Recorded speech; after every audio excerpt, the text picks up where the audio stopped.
Kenyans, have you been wondering why are MPs unable to play their oversight role on the executive effectively? How are pro-government bills passed on the floor of the House in only 2 hours? Why do parliamentarians appear to have lost their voice and can no longer represent you, yet you elected them into office? How could anti-people bills like the finance bill be passed with little resistance despite nationwide uproar? Why has Parliament become an echo chamber of Ruto's mpende msipende domestic policy? There is only one reason. The President has turned your MPs into broke beggars and puppets. It is a known fact that most MPs are broke. The reason they are broke is that they are paying hefty loan facilities against their salaries. Parliamentarians are eligible for a 20 million mortgage facility, a 3.5 million car grant tax-free, and a subsidized vehicle loan of 7 million.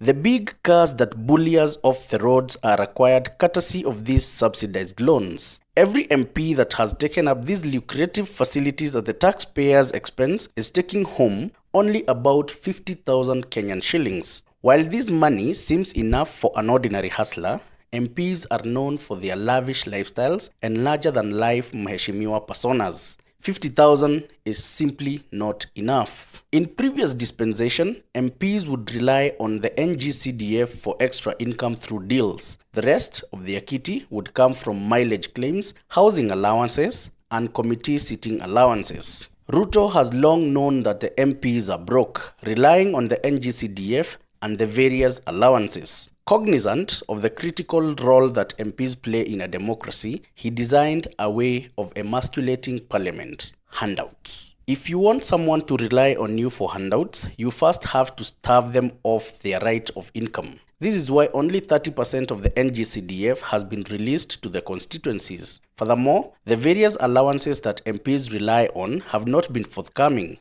all in the name of austerity measures.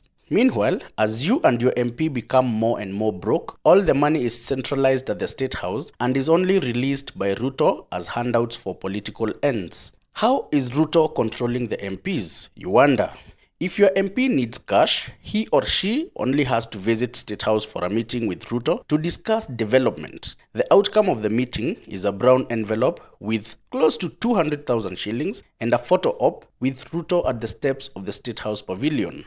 Even more sinister, Ruto is using the MPs to pass anti-people bills like the finance bill assented into law in June last year. Each member of parliament who is present on the days when pro-Ruto bills are to be voted on is given an initial deposit of 100,000 shillings. This is to ensure that there is sufficient quorum. Each MP who stays to vote for the bill past 9 p.m.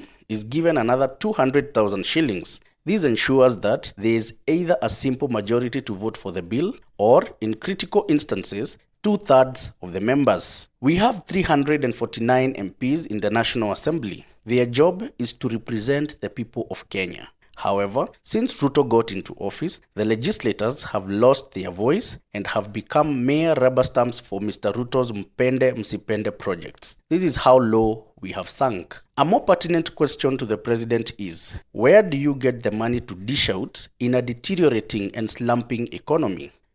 Let's do some quick math. For every bill that requires a 2/3 majority, 2/3 of the 349 MPs is 233 members of parliament.